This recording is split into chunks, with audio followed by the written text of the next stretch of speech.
Bienvenue aux Voix des Chapitres, je suis Tim et voici Julien, restez un instant et écoutez-nous. Imaginez une tortue immense naviguant dans l'espace infini. Sur son dos se trouvent 4 éléphants qui soutiennent un disque plat et rond où vivent de mystérieuses créatures.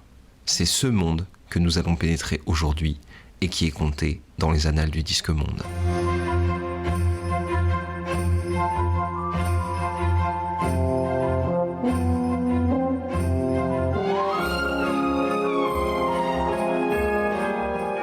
Série de romans écrits par Sir Terry Pratchett entre 1983 et 2015, les annales du Disque Monde sont disponibles en France chez La Talente ou Pocket. Sir Terry Pratchett, né en 1948 et mort en 2015, est un auteur britannique dont le premier roman est publié en 1971. C'est après quelques succès d'estime dans la science-fiction, c'est une manière polie de parler de bonnes critiques mais pas de bonnes ventes, qu'il va se tourner vers la fantasy et se révéler en Angleterre dès le premier tome des Annales du Disque Monde en 1983. Il va ensuite quasi exclusivement se consacrer à cet univers et publier plus d'une 40aine de romans prenant place. Pourquoi a-t-il choisi la fantasy ? Peut-on se demander. Pour lui, je cite, « Il est plus facile de faire plier l'univers autour de l'histoire dans ce genre littéraire. » Cette phrase est très importante et nous y reviendrons dans la suite de l'épisode. Plus d'une 40aine de romans répartis dans plusieurs cycles, des hors-séries, des adaptations en jeux vidéo, en dessin animé, cet univers est dense. Comment rentrer dedans ? Tout d'abord, nous allons déjà vous raconter comment nous l'avons découvert. Tim, quand et comment as-tu découvert Terry Pratchett ? Eh bien, je l'ai découvert en bibliothèque, pour le coup. J'avais terminé l'Assassin Royal, et à l'époque, je bouffais de la fantasy en paquet de 10. Et c'était aussi l'époque où je passais du temps devant la télé et que je regardais une chaîne qui existe encore, je suis pas sûr, qui est la chaîne No Life. Et à l'époque, Marcus, Monsieur Poulpe et Davy Mourier faisaient des chroniques. Et pendant l'une d'elles, je ne sais plus lequel des trois en a parlé, mais il parlait de Terry Pratchett. Donc ça m'a intrigué, et du coup, arrivé en bibliothèque, je me suis retrouvé devant cet ouvrage, cet énorme ouvrage de La Talente, qui est la 8e couleur, avec une couverture qui était très belle pour l'époque, mais qui franchement, à bien y repenser, est un peu ripou. Et du coup, j'ai commencé à le bouquiner. Et c'est le mélange justement que Pratchett offre, qui est entre l'humour et le bordélique, qui m'a tout de suite accroché. Et du coup, j'ai continué tous les romans dans l'ordre de publication. Et j'ai fini par tomber complètement amoureux de l'univers de Pratchett et de l'univers du Disque Monde, de son écriture et du mélange qu'il arrive à faire de rire et de réflexion dans chaque ouvrage. Personnellement, j'ai découvert les Annales du Disque Monde un peu plus tard, c'est-à-dire plus vers après mon lycée, vers mes 18-19 ans. J'ai commencé aussi par le premier tome, et je les ai depuis tous lus dans l'ordre de publication une fois. Et la plupart, j'ai dû les lire 2, 3, 4 fois pour certains, en prenant les cycles, etc. On va en reparler. Mais donc je connaissais bien la fantasy, déjà à cette époque, et justement, comme Tim l'a fait remarquer, moi aussi, cet aspect humour, un peu parodique, qui m'a beaucoup intéressé. Et c'est le premier point sur lequel nous allons nous arrêter, c'est les notions de parodie et d'humour, chez Terry Pratchett. Le premier tome, donc, la 8e couleur, est un concentré de ce que nous allons évoquer. Deux fleurs, citoyens de l'Empire agathéen, débarquent à Ankh-Morpork, la plus grande ville du monde, pour y faire du tourisme. Problème, le tourisme est un concept inexistant dans le Disque Monde. Mais bon, Deux fleurs et plein aux as, on va bien pouvoir se débrouiller. On lui adjoint Rincevent, un mage dont la spécialité est de fuir les problèmes dont il est souvent responsable, comme guide, et on lui fait découvrir la belle ville d'Ankh-Morpork. Commence alors une course effrénée de quiproquos et de coups du sort incroyables qui verra nos deux héros traverser le monde, affronter des monstres et défier des prophéties. Et n'oublions pas que le Disque Monde obéit à une règle physique très importante, celle du narrativium. Ce qui a une chance sur 1 million de se produit 9 fois sur 10. De manière assumée, Terry Pratchett considérait les premiers tomes des Annales comme des parodies, c'est-à-dire des œuvres qui utilisent des cadres attendus d'une situation ou d'un genre pour les décaler, voire les subvertir. C'est un procédé que j'aime beaucoup, parce qu'il demande une connaissance fine de la situation de base, et les bonnes parodies sont des œuvres intelligentes, qui parfois même transcendent le matériau de base. Un exemple que j'aime beaucoup utiliser et que j'aurai objectivement peu d'occasion de ressortir, c'est la chanson Mauvaise foi nocturne de Fatal Bazooka et Vito. Assieds-toi, faut que je te parle. J'ai passé ma soirée à boire.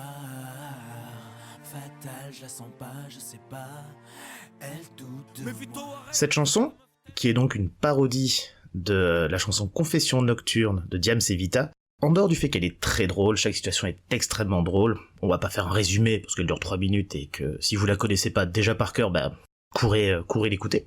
Ce qui est très intéressant avec cet élément-là, effectivement, c'est que quand on regarde en détail le matériau de base, donc Confession nocturne, quasiment un tiers des mots se retrouvent dans la parodie. À un moment donné, Vita raconte dans l'original que son mari, son copain, est en train d'aller voir une fille du côté de Saint-Denis et qu'il a prévu de la voir mardi.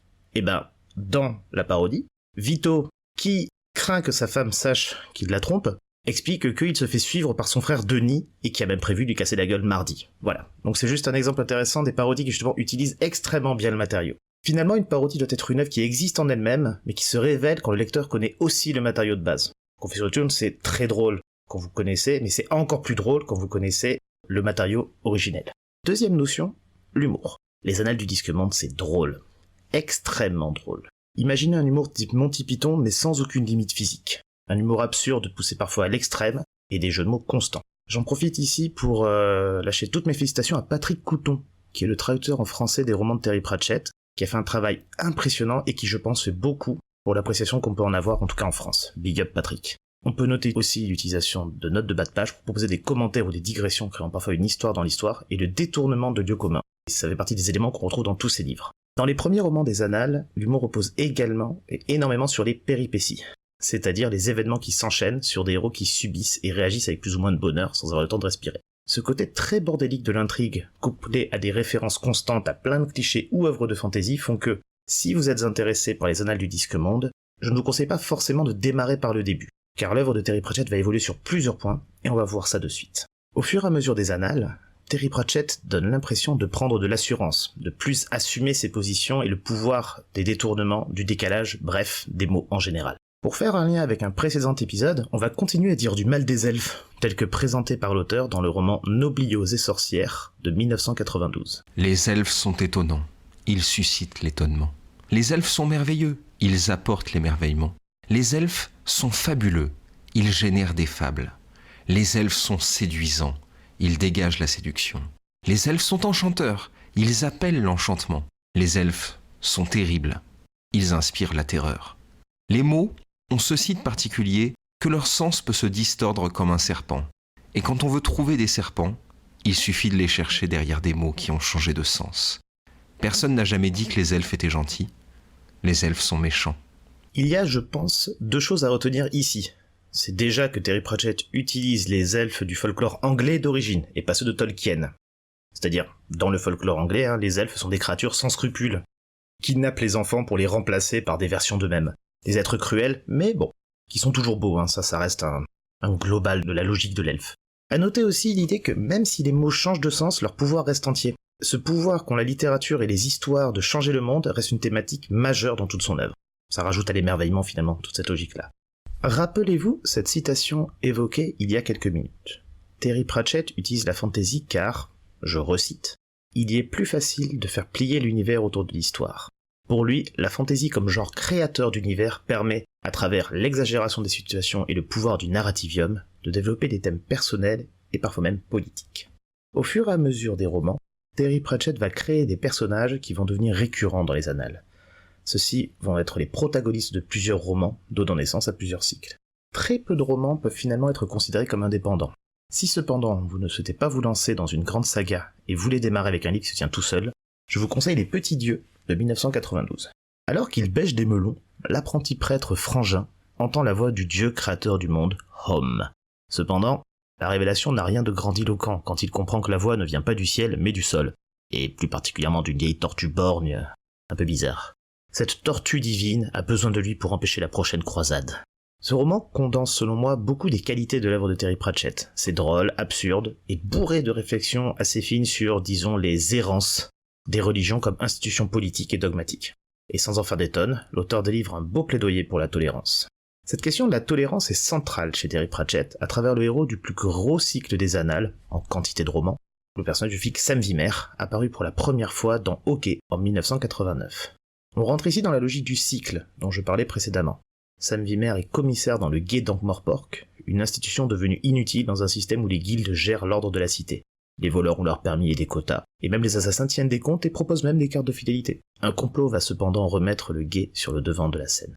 Au fur et à mesure, le guet des Orfèvres va s'agrandir, prendre de l'importance, Wimmer va devenir commissaire divisionnaire, se marier, avoir un enfant et même envisager une retraite campagnarde.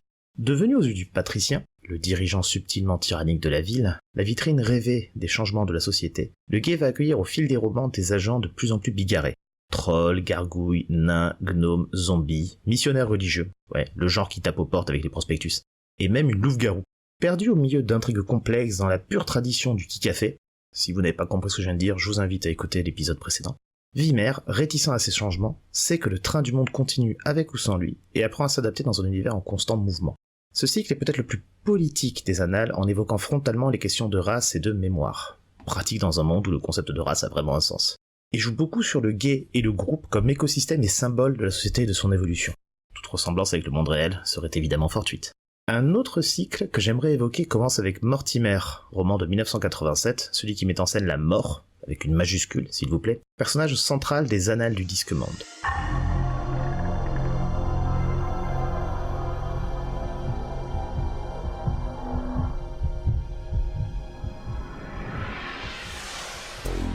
Dans ce roman, le jeune Mortimer, garçon de ferme bon à rien, devient par hasard l'apprenti de la mort, qui cherche quelqu'un pour alléger un peu la charge de travail et peut-être pouvoir prendre un peu de temps pour soi. Face à son apprenti, la mort découvre un monde et des vies qui ne peuvent se résumer à des sabliers qui s'écoulent inexorablement, grain de sable insignifiant par grain de sable insignifiant. Qu'est-ce qui vaut la peine de vivre? Et est-ce que quelque chose vaut la peine, d'ailleurs? La mort profite de son apprenti pour prendre des congés et découvrir qu'il y a une vie avant la mort. La mort est un personnage iconique de l'univers du Disque-Monde, parlant sans guillemets et entièrement en majuscules. Il, la mort est masculin, attention, apparaît constamment dans les romans, même quand il n'en est pas le personnage central. Pratchett a introduit avec ce personnage une réflexion plus personnelle sur l'acceptation de la mort. Il a lui-même été un défenseur du droit au suicide assisté, et chacun des romans de ce cycle est une manière élégante d'accepter la mort et son inéluctabilité. Ça, c'était compliqué. Ouais. Et si jamais vous vous demandez comment j'ai réussi à le sortir du premier coup, sachez que ce n'est absolument pas le cas. C'est le 5e. Un cycle plus intime donc, et le personnage sans conteste le plus profond des annales. On pourrait ainsi évoquer tous les cycles et ou romans, chacun ses préférés. Par exemple, quels sont tes préférés, Tim? Eh bien, personnellement, je les aime tous. Il faut être honnête, il y en a pas un seul que j'ai pas apprécié lire. Mais il y en a 3 qui ont quand même marqué mon âme. Le premier, c'est Les Zinzins d'Olive Wed, qui est une parodie rocambolesque de l'industrie hollywoodienne, et c'est surtout l'invention du cinéma dans les annales du Disque-Monde. Le cinéma qui devient une entité surpuissante qui pourrait renverser l'ensemble du Disque-Monde. Le cinéma devient ainsi un grand ancien à la Cthulhu, incompréhensible et fascinant à la fois, invisible et pourtant dans le cœur de tous. Un peu comme chez nous.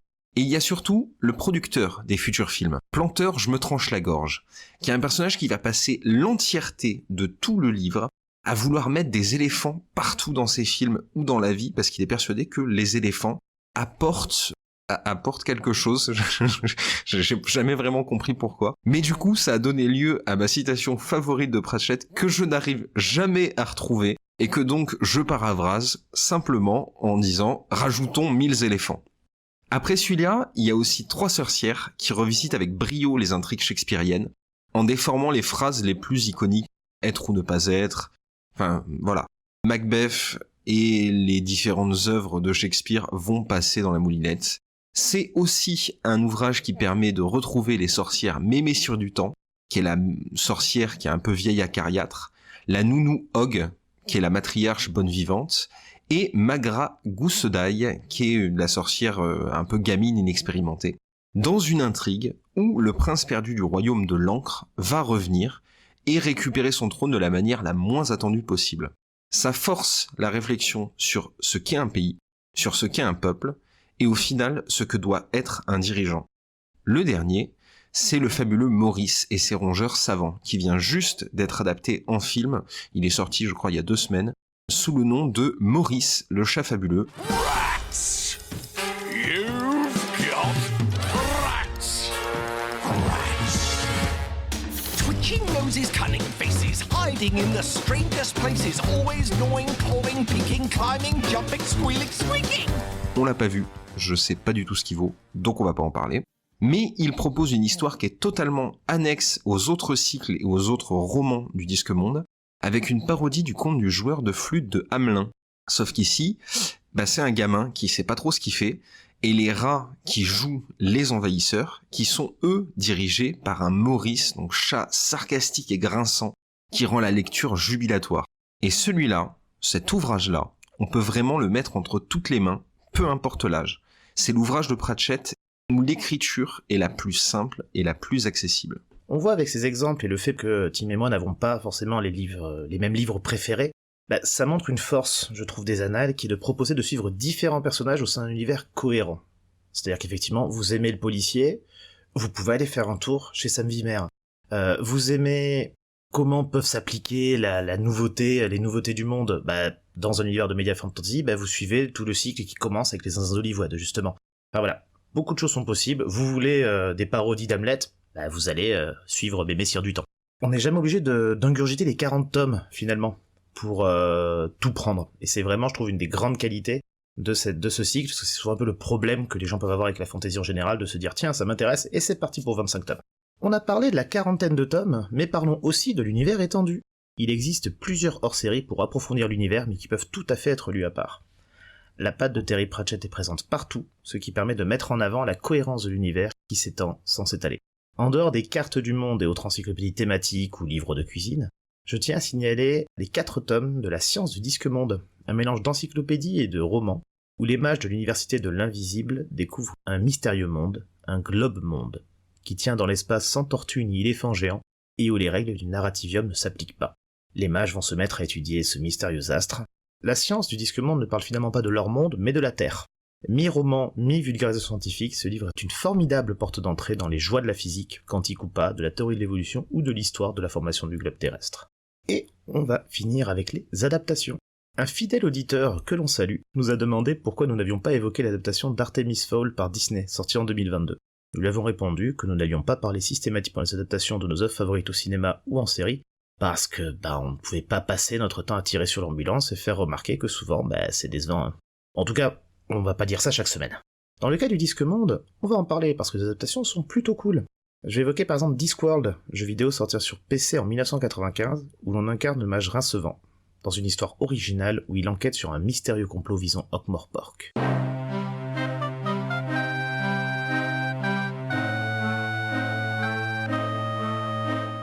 Si le jeu est un point and click, donc le point and click sont des jeux où l'on clique sur des éléments du décor pour interagir avec eux et où l'on combine des objets pour résoudre des énigmes, en gros. Donc, si c'est un point and click pur jus, l'ambiance, l'humour et l'exploration de la ville n'ont pas pris une ride. La voix de Rincevant est par exemple assurée par Eric Idle, des Monty Python. Le jeu est téléchargeable sur le site internet Abandonware, et vous pouvez aller voir pour vous faire une idée. Je vous conseille, si vous voulez y jouer, d'avoir un guide à côté, parce que les énigmes sont incompréhensibles. Ou alors un let's play, en vidéo ça peut être très sympa. Mais en tout cas voilà, super ambiance et très bonne musique. On vous en a fait écouter quelques extraits d'ailleurs au fur et à mesure de l'épisode. Certains des romans ont aussi été adaptés en téléfilm, à la télé anglaise à la fin des années 2000. Des productions de série B qui ont pris un petit coup de vieux mais qui peuvent valoir le coup. Je peux notamment vous conseiller l'adaptation du Père Porcher. Qui est, pour le coup, l'un des meilleurs films de Noël que j'ai vu après un Noël un peu mou. Ça refait complètement ma soirée. Mais justement, il y a aussi eu des adaptations en film d'animation qui ont aussi pris un coup de vieux, puisqu'elles datent de 1997, mais elles conservent une saveur particulière. Je veux dire, il y a quand même Christopher Lee qui double la mort. Et Christopher Lee, c'est Saruman, donc autant nous dire que la voix, ça dépote. Et on peut pas parler des adaptations d'œuvres de Terry Pratchett sans évoquer l'adaptation du roman qu'il a réalisé à 4 mains avec Neil Gaiman, Good Omens.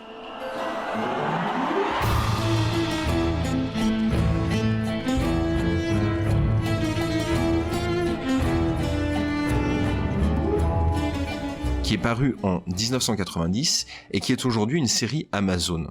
Pour la petite explication de pourquoi la série est excellente, c'est parce que dans la majorité des cas où la série est tirée d'un ouvrage de Neil Gaiman, généralement il est producteur exécutif ou dans la post-prod, ou en tout cas il est présent dans le cast, ce qui explique par exemple que la série Sandman, qui est sortie il y a peu aussi, de la même manière que Good Omens, est extrêmement fidèle à l'œuvre de base. Good Omens, c'est une parodie de l'Apocalypse, avec un ange et un démon un peu blasés, au chevet du futur antéchrist, qui malheureusement a été échangé dans la mercerie, ce qui fait que plutôt que de tomber dans une famille croyant en Satan, en fait il va tomber dans une famille tout à fait normale. C'est pas un roman du disque monde, mais la patte de Pratchett, elle est ultra présente, que ce soit dans l'écriture ou justement cet humour foutraque. Mais tout ça, couplé avec la sensibilité exacerbée de Gaiman, qui est clairement le maître du fantastique merveilleux, ça donne un cocktail qui est explosif, que ça soit en le lisant ou en le regardant. Et on en profite pour dire qu'il y a quand même David Tennant qui joue le rôle du démon, et rien que ça, c'est une raison supplémentaire de regarder cette série. Tout ça, ça pose quand même une grosse question. Pratchett, il a révolutionné le genre de la fantasy. Il a marqué des milliers de lecteurs, et encore des milliers, je suis très gentil. Ça a été aussi un fervent défenseur de la cause des orang-outans, et c'était le seul chevalier de la reine avec une épée qui contenait des éclats de météorites. Ça, c'est Julien qui a trouvé. Merci, donc, Sir Terry Pratchett. Mais, après vous, on fait quoi ?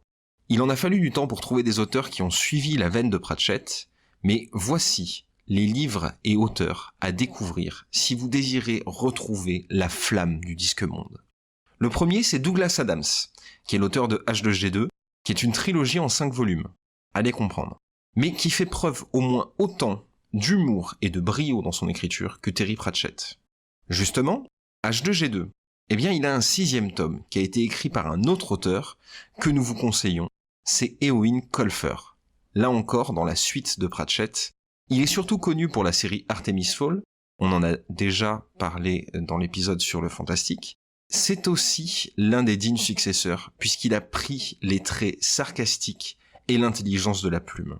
Il y a un dernier anglais qu'on va vous proposer, c'est Jonathan Stroud. Là encore, pour l'ensemble de son œuvre. On a parlé de lui déjà dans sa trilogie de Bartiméus, dans le Écho sur Harry Potter, qu'on vous recommande de regarder.